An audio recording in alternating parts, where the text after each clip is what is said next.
Have you ever wondered about life's biggest questions? Like, why am I here? What happens when we die? Or what else is out there? Well, we have, and we love to talk about it. And if you're listening, we think you probably do too. I'm Robyn. And I'm Karen. And we've spent our lives searching for those answers, and we're seekers just like you.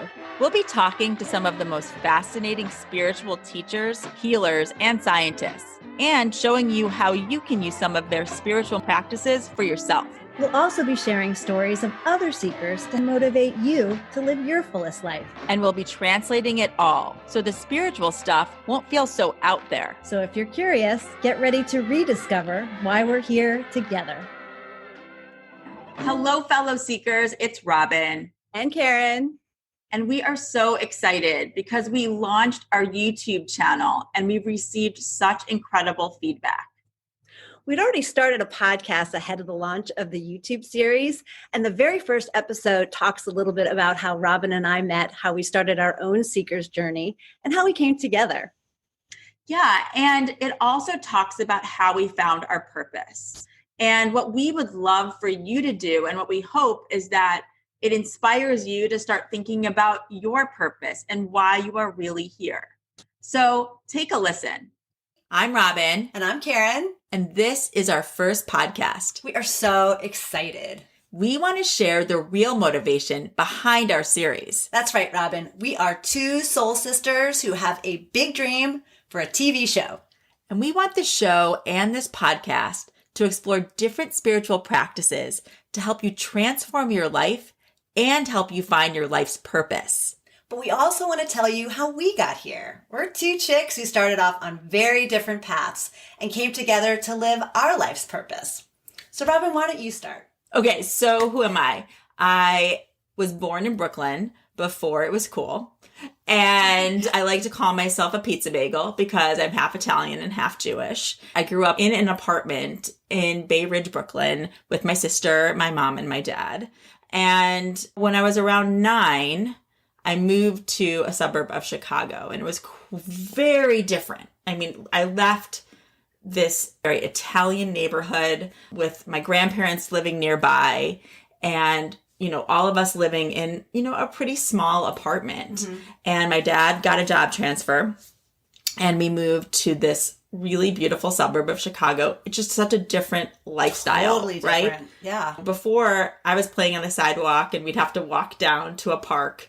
And Crazy. Here I moved to a place where I could just run free.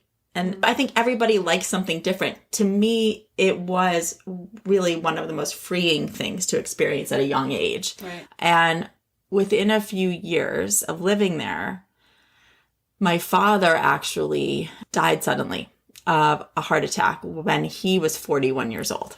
Right. And I was 12. Mm-hmm. That's such a young age where you can't possibly understand what death is. No, it was, it was really one of the biggest milestones in my life. It changed my life overnight. Right. He was this joyful, very funny, really light of my life person, man. And he was gone within the blink of an eye. He actually died in our house. Oh, I was home with my sister. My mom was there as well. And it was really scary. It was just scary. And I had to grow up overnight, right? I had to grow up much more quickly than I think I was supposed to, or maybe that's not the truth, right? Well, at least compared to your friends. Compared to my friends, for sure. And it made me realize that no day is promised. Right. So I started to live my life making sure I told people I love them. I really embraced this idea of living every day to its fullest at this young age, which I know sounds strange. And within several years of my dad passing away, I lost all of my grandparents. And then my uncle, who was my mom's brother, he passed away. Like, that was kind of the end of all these important people dying. And that happened when I was in college. And so I had this really strange decade of losing all these important people in my life. And so it was just that was a major milestone for me, which I want to now hear about what were yours in that beginning, part of your life? Yeah, it's so, first of all, it couldn't have been more different, right? I mean, I had this crazy, huge family. I was the oldest of 6 kids, living in the suburbs, child of a dentist, and a very wonderful, devout Catholic mother who really wanted to make sure all her little chickens learned about the lives of the saints at the dinner table, and God, were in front of the statue of the Blessed Mother doing the rosary on Friday nights. But it was strangely a very secure time for me. I didn't have any deaths at that stage of my life, not until way, way, much, much later. It was actually almost a mini movie in the making, in the sense that my mom, being the devout Catholic that she was, my grandmother as well, who I adored and was so close to, were, as Catholic as they were really interested in mediums and in the afterlife and channeled. That in itself, the whole... Imagine. No, I have the picture in my head, and that is so crazy. It really is. It really was. But at the time... and by the way, so... the dynamic of this Catholic family with these media, but then it was also the time. It was so before any of us, I believe, were really talking about this. That is, and that was the thing. But again, I didn't know any better. Sure. And I think the funniest story I love to tell is that my father was one of 7 boys, and 2 of which were Benedictine monks, the kind that wore the big robes with the hoods. Oh my goodness. And they would come over for dinner because my mom made a really good dinner and there was always so much food. And we would have these wonderful conversations with them about religion and the history behind religion and spirituality. So it was always part of my conversation growing up. Wow. But the best was on the other side of the coin. I would come home from school some days and there'd be a van from Maya, the gypsy, who was in town and staying and doing readings for these other ladies on the street. And so Maya would sit at one end of the table and these Benedictines would be on the other. Wow. Talking about religion and spirituality. And they thought of course, they knew it all. And she loved getting up at them and remind them that astrologers were the ones, to point to the baby Jesus when Jesus. So it was like it was that kind of thing. But I think from a milestone perspective, just for me in this space, was when my mom had my astrology chart done. And I was 12. Again, who did that? But it was life-changing, Robyn. It was one of those things where she had it on audio tape and she played it back for me. And this woman told me that I had all of these capabilities, that I had all of these talents that I hadn't thought of. And one of which was I had this secret idea that I wanted to be on TV or produce or write or do something for television. And she said I was going to do that. And it was so affirming because I had this conversation a week before with my grandfather because I asked him, should I be a teacher or should I be on TV? And he was like, oh my gosh, Karen, be a teacher because there's only 5 channels. We'll never do anything with that. And sort of have this person plant this seed of hopefulness in this 12, 13-year-old mind was life-changing for me, but very different. But speaking of TV, I think that's so interesting as we start to think about how we had some very common themes thread throughout our lives, right? So we're living these very separate lives, but when it comes to TV, it's really strange. I, from a young age, had this idea that I was going to work in radio, TV, or film. I just knew I was going to do something with media. Right. And I had dreams of working for Oprah.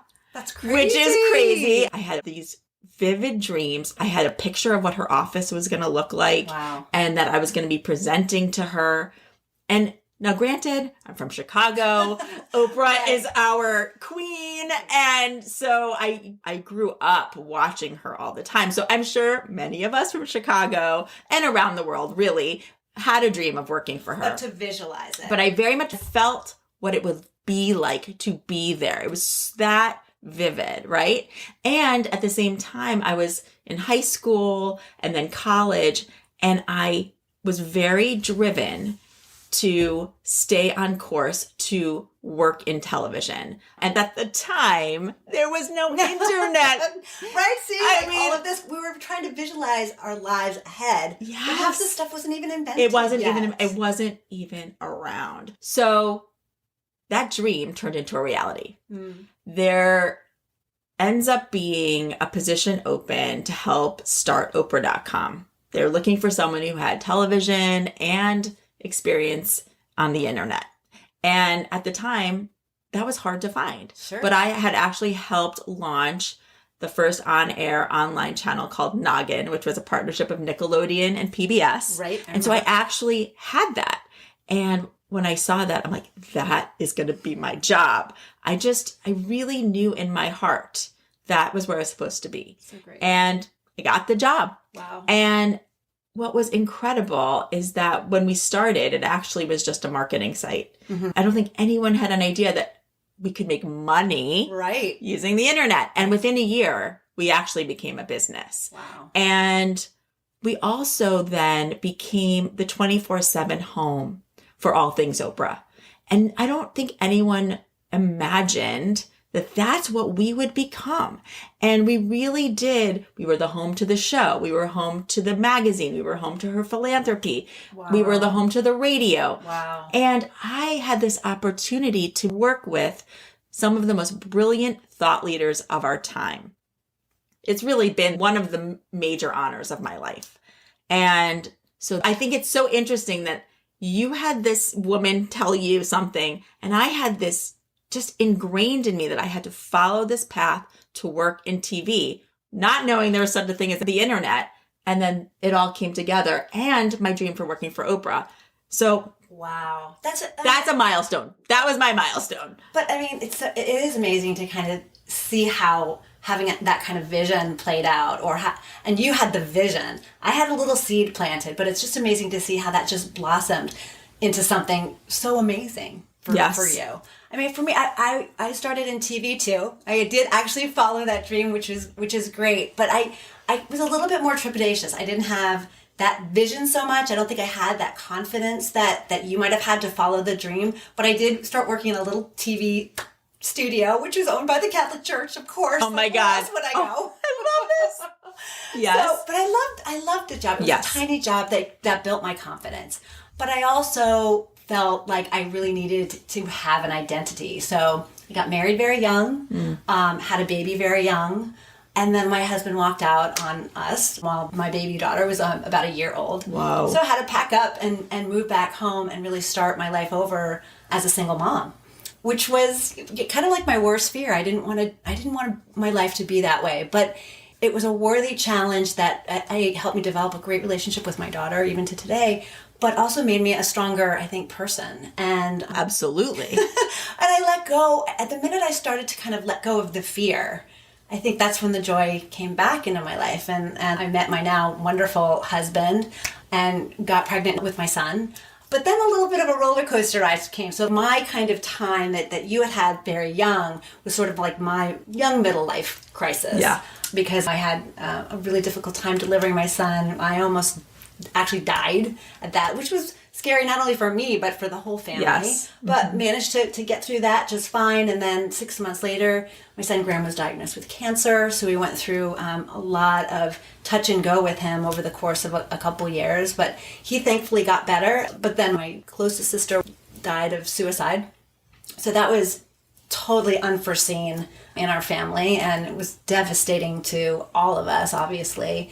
And then my grandmother, who I was so close to, passed away. So it was like within this very short course of time that I was given all of these milestones that really rocked my world. But at the same time, kind of cracked me open because I had to make this choice between love and fear, like Oprah always says. Yes. Right? And I had to decide whether or not I wanted to sort of look for the meaning and try to decide if there was any more to it, if my sister was on the other side, right. if this energy healing could help my son. You know, I opened myself up to all those modalities that were sort of planted within me around that dining room table as a kid and decided whether I was going to embrace them.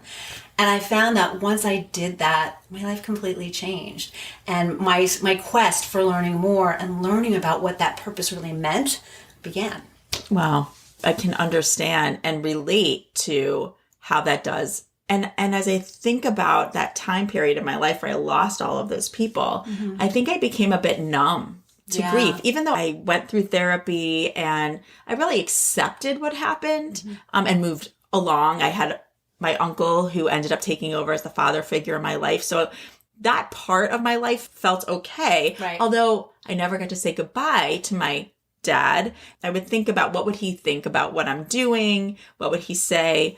And we had these mediums walking through the doors of the Oprah Winfrey show, let's say from 2000 to 2010. It never occurred to me, maybe I should try to see if they could, connect with my dad. Sure. It just never did. And it wasn't until I had my daughter and she was around 2 years old. I happened to be home one afternoon. I'm flipping through People magazine and I see this woman who looks like she could be my friend. And so she didn't look weird. Not at all. Yeah. She looked like we would go and have coffee. Yeah, I mean, because I think the idea a lot of people have is like, it's scary, it's taboo, they're only kind of weird woo-woo kind of people who do this. And so having that sense of, gosh, she's an approachable person who looks like could be my best friend. Yes. Put a different spin on it. Yes. Yeah. And so I looked at that and I did have something kind of click in my head, like, this could be something that you do. I didn't tell anybody though. I don't know why. I didn't even tell my sister, who obviously had experienced the same thing I did. I didn't even tell her. And because of my role at Oprah.com, I would be talking to publicists and agents all the time. And a few weeks after seeing that article, I started receiving calls from different people about this woman that was going to be coming through Chicago, and she really wanted to meet with certain people at Harpo. And would I be open to meeting with her?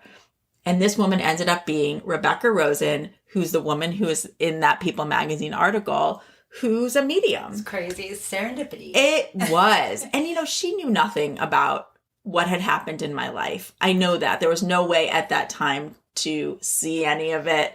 And something was inside me thinking, this might be the time. And I didn't say anything to her during our initial meeting, but she invited myself and some of my colleagues to a reading she was doing that night. And that night, in March of 2010, my life changed because my dad came through and I reconnected with him and heard what I needed. I didn't know I needed to hear, honestly, but I did. Can't even imagine. And it changed my life. It changed the way I looked at everything in terms of life and death. Yeah. And then in that room, listening to all these other people who had also experienced such loss. Right. And their eyes and their hearts opening in a way that I knew they were going to walk out very similarly to me, think, oh my goodness, we never really die, right? We change form and you can't talk to them in the way that you used to. However, they're still there. And so that was really the beginning of a whole new chapter in my life. And of course, I'm still working and doing my job. I was so grateful for all the experiences that I was having through my job at Oprah. And I love my husband and I love my daughter. But over several years, I started to get this yearning for something else. There was a voice inside me that was telling me I needed to do something else, which was hard for me to imagine because here I am with a dream job, honestly. Sure. But something wasn't fulfilling me like it used to. Yeah. And that seemed really strange to me because all the other aspects of my life were fulfilling. Right. I started to feel lost and embarrassed, honestly. I didn't really want to tell people this because on paper, my life seemed pretty remarkable. That's so interesting because I feel like this is now kind of where our lives start to really I agree. Go in a parallel direction. Yes. And even as you're talking, I was reminded that all during that period of time, but particularly the Oprah show, that all that work you guys were doing was impacting me so much too. Aww.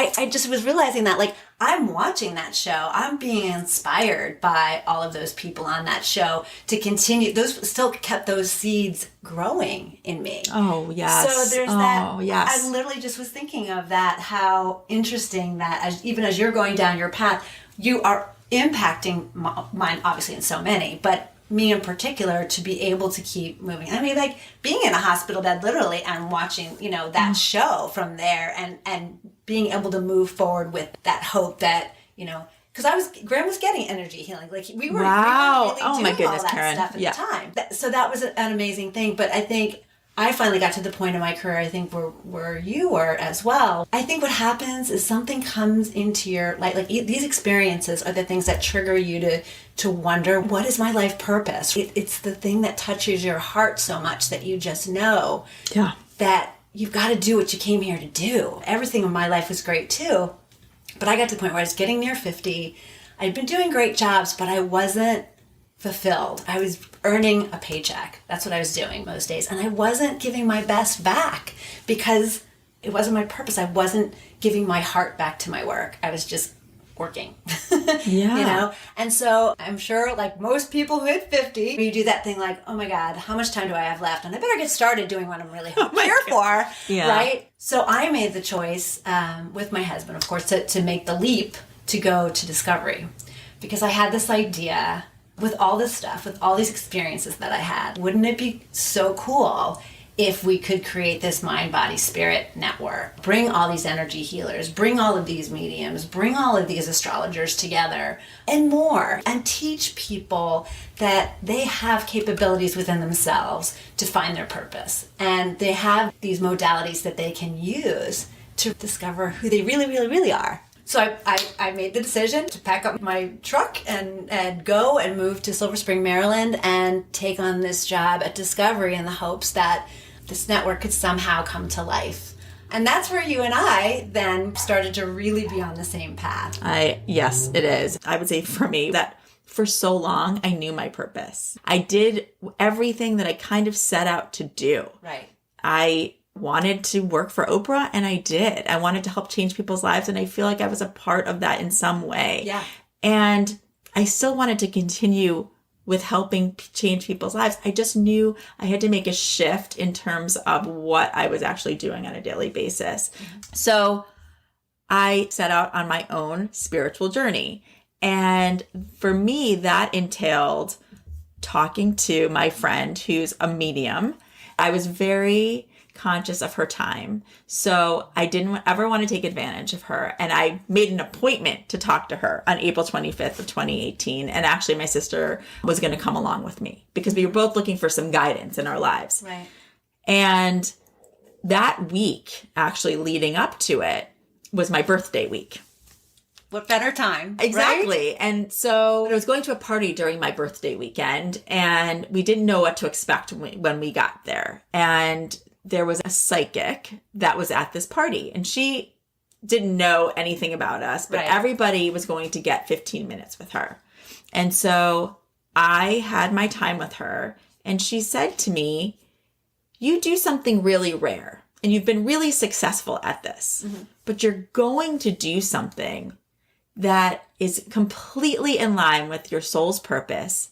And it's going to be even more successful. And I don't know how to tell you this, but people are going to know who you are. Wow. And I thought, what are you talking about? But okay, like I'm game. Yeah, I'm hope. I need hope. So like this was giving me hope. And she actually was very clear about my timeline. She said, don't quit your job tomorrow, but by the end of the year, I think you'll be done doing whatever it is you do right now. And then you're going to use 2019 to really work on this next project. And by 2020, it's going to take off.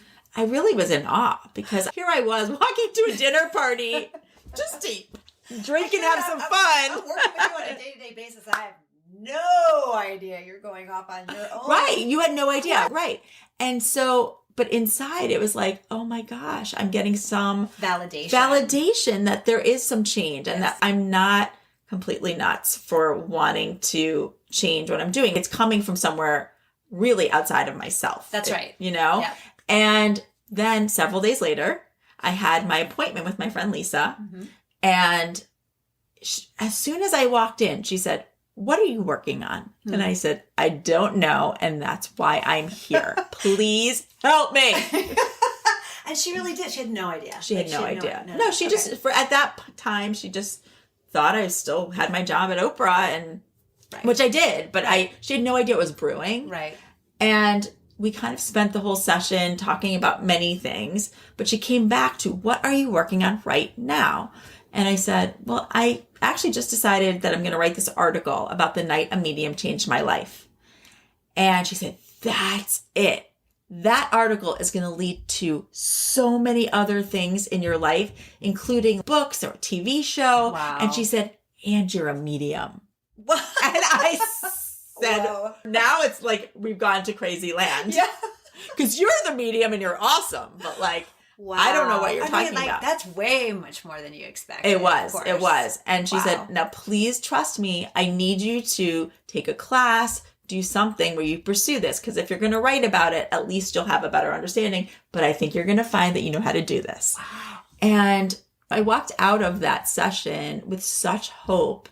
And I really thought about what she said. And I got excited even writing that article. And so the idea that this could be my job. Right. And not necessarily that I'm the medium, but that there was something with that. Right. That really, that day was a turning point. And that was April 25th of 2018. And then about a few weeks later, talking to a friend of mine who did not know that I believed in mediums. I believed in energy healing. I was open. She didn't Right. know that. I had told her I was writing this article and that's where it came up. And she said, well, I know all these people and I'm going to hook you up with them.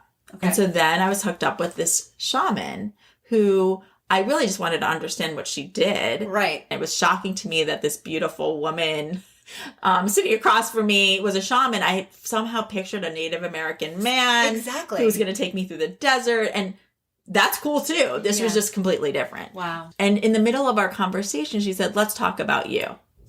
And I said, what do you want to talk about? And in that conversation about me, she's like, well, you know, you're supposed to have your own TV show. What? And I should also say that Lisa, when she said that to me, she gave me that same timing that the psychic did. And then this shaman, she said, I can help you do this. And I was just like, okay, Wow. well, sign me up because I want to change my life. I'm ready for that change. Now, she did not give me necessarily timing, Right. but she gave me the confidence that this was going to happen within the next year and a Wow. half. And so I did start to work with her. I also at that time had other mediums coming into my life. Nobody here knew each other. That's the key. They didn't know each other. And while Lisa knew me as a person, she did not know what was going on in my life or what I was thinking. And they all said the same thing. Right. And so it was extremely validating to me as to what I needed to do for my next chapter. It started to give me my purpose again. And you let yourself kind of glop onto those ideas and they felt right to you, but then you had one person after another affirm that for you. They did. And the truth, what the shaman was able to see, and obviously these other people were able to see, is that I actually had that dream when I was a very little girl. I wanted to have a TV show because, again, we didn't have the internet then, so I couldn't picture anything digital. Right. But I saw myself being someone who brought people together for a reason. It wasn't like an actress. It was actually more of a connector. Right. And I really did see that. I didn't know how that would come to be. And so that talking to the third and then fourth and fifth person gave me the confidence to realize I needed to do this. And I figure out what was I going to do to make a difference in people's lives with this show and start to dream into that. Wow. And that was the same time that you and I were working together on a project for both Discovery and Own. And while that project didn't actually come to fruition, I know you and I really connected. And in one of our post meetings after we knew the project wouldn't go forward, we wanted a recap about that. I was telling people about the article that was coming out because now it was July of 2018. And I remember saying, hey, you guys have to check out this article. It's going to be on Oprah.com. It's about the night a medium changed my life. And it really started a conversation amongst several people about mediums. And I was like, what? Tell me more. I know, because you and I had never talked about it. No. We really didn't. Mm-hmm. And we had to get the meeting started.